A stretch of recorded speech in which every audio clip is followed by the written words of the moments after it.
Joyce was the only one of the lot of you that I could stand. She was decent. She didn't put on airs. And she never treated me like a freak. I want to talk about Spike and Joyce. I know it's a very unusual relationship, it's a very small one on the show, but it's also bizarrely sweet. What I find so compelling about their dynamic is that I feel like it brings out kind of the best in each character. In their interactions, we see that Spike has a very vulnerable side to him, a side that feels very human. And in Joyce, we see a very caring person, someone who's very welcoming and polite. So let's dive in. In their first encounter, Spike is fighting Buffy and Joyce hits him over the head with an axe, saying, "You get the hell away from my daughter." We see that there's a pause in Spike's reaction, and then he chooses to bolt. At this point, the show didn't have Spike's backstory. Having Spike simply run away was an easy way for the writers to prevent Spike's demise. However, realistically, Joyce wasn't that much of a threat for Spike. Having him run away in that scene almost made it seem like he was too afraid. But what's so interesting about this scene is that in retrospect, knowing what we know now about Spike's character, this scene has another interpretation. In the scene, what we see is Spike confronted by a woman who's risking her own life to protect her child. So while this was not intended by the showrunners, I think that Spike's decision to run away could be reinterpreted as a moment of weakness in Spike. Spike has not yet reconciled his feelings for his mother, and that is something that he has been carrying with him throughout his years as a vampire.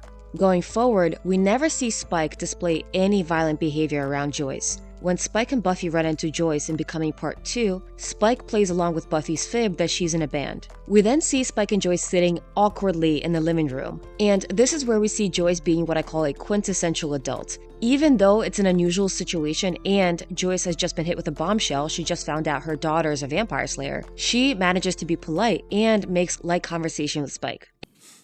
So, do you, live here in town? And I think this says a lot about Joyce's character. She treats Spike with respect despite the fact that she's in a very highly stressful situation and he's just a stranger to her. But she treats him with dignity as she would any other guest. Spike is not friendly with Joyce, but he's still polite with her. The next time that we see Spike, he shows up at Buffy's house and he sits down with Joyce to chat. Much like the living room scene, this scene was set up for comedy and it works beautifully. I think that the show recognized that putting these two characters together in a normal but unlikely situation is comedy. Spike doesn't do anything to hurt Joyce, and that makes sense for his character. Harming Joyce is not in his best interest because he didn't come to Sunnydale to antagonize the Slayer. And that's something that hit me when I was rewatching this scene. Spike didn't go to Buffy's house to wait for Buffy or to get Buffy. In fact, it would have been in his best interest if he didn't run into her. He went to Buffy's house because Willow claimed that she left her magic supplies somewhere, which was a clever ploy on Willow's part. So what's so curious about this scene is that although Spike had no reason to stay, he decided to stick around. And I think that's because at this point, Spike wanted to vent to anyone who was willing to listen. Spike feels very human in this scene. He's not violent, he's not threatening, he's just crying into his hot chocolate. He's almost childlike in some moments. You got any of those little marshmallows? And what I love about Joyce here is that Joyce is being a very willing participant. She makes him hot chocolate, she listens to him, she tries to relate to him, she tries to give him advice. This also kind of makes sense for her character. She doesn't know that Spike is bad because the last time that she saw him, he was helping Buffy. What this makes me think about is how Joyce, at the end of the day, is a single mother in a relatively new town, and while we've seen her make some friends, she still feels isolated. I think from her character's side, she would love to have someone to talk to, so she welcomes the opportunity to sit down and talk to someone else. You must have noticed that I'm not exactly the social butterfly that I was when I was with your dad. I don't think I made a single new friend the year we moved to Sunnydale. And I don't mean to say that Joyce is a very lonely character or that she can't make friends, but what I see in her is someone who's always very open to connect with other people. And we see this especially in the next scene between Spike and Joyce. Buffy comes home to find Spike sitting on Joyce's kitchen counter laughing at Joyce's story. When Buffy questions why Spike is there, Joyce comes to his defense saying that he stopped by to apologize for the Missing Dawn drama, but then she says that she got to talking about the gallery. So much like Spike just needed someone to vent to in Lover's Walk, Joyce just wanted someone to talk to about her work. She didn't even know that Spike was waiting for Buffy. The comfort that these characters have around each other is also very notable. The way that he's sitting on the kitchen counter encounter gives the impression that he's been over their house many times before and that Joyce and Spike have already established this sort of comfortable rapport with each other. He feels at home in Joyce's house and Joyce is open to it. But Joyce's allegiances are ultimately with Buffy. When she finds out that Spike loves Buffy, she gets very worried. So when it comes to Spike, while we see there is an element of comfort in their interactions, that comfort disappears when her daughter's safety is at risk. This obviously also makes sense considering that Joyce still remembers what happened with Angel. This also explains why the next time that Joyce and Spike see each other, their interaction feels colder. Buffy brings Joyce and Dawn to Spike and asks him to look after them. Joyce again resumes her mature politeness. I love what you've, neglected to do with the place. Then Spike says that Passions is coming on, and here we see them truly bond. Joyce is very eager to talk about Passions, and Spike is very welcoming to it. I love how when Joyce starts talking about Passions, he points to the armchair, inviting her to sit, and then he sits on the leg of the armchair so that she can sit down with him. There is a sincerity in this interaction. I know that Spike's morals and motivations for his actions have been questioned a lot. We know that Spike is soulless and therefore he's incapable of selfless love, and he's incapable of truly caring for another individual.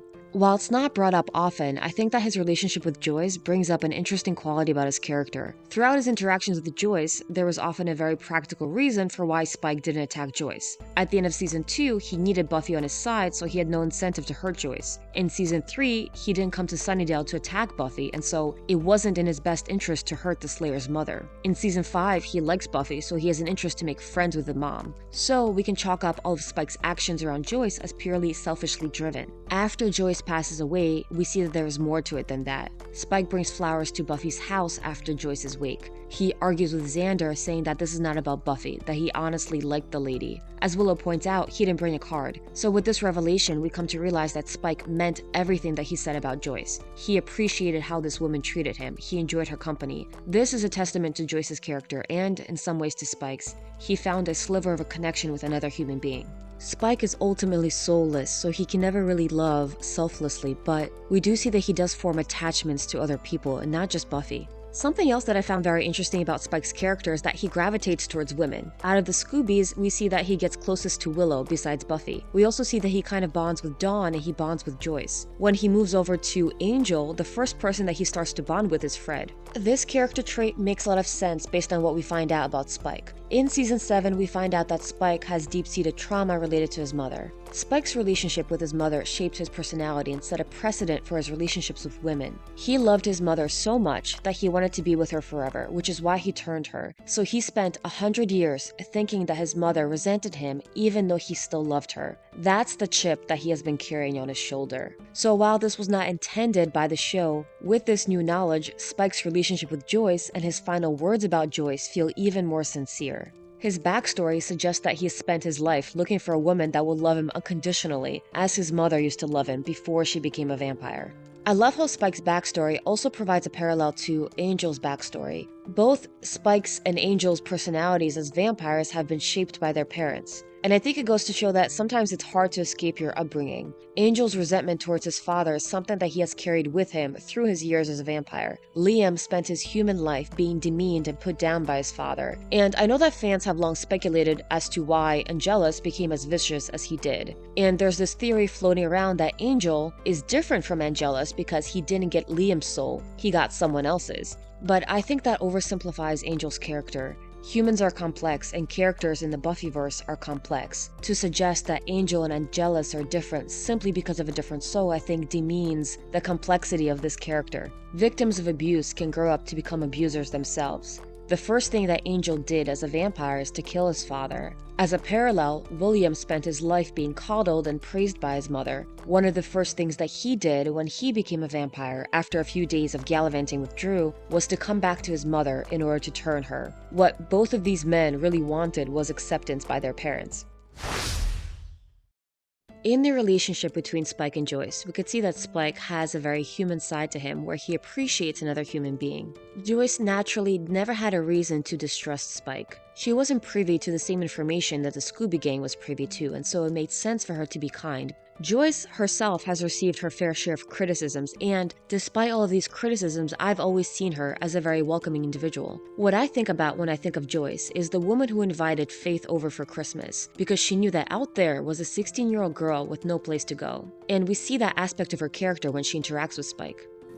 But I will always look after you, Mother. This I promise.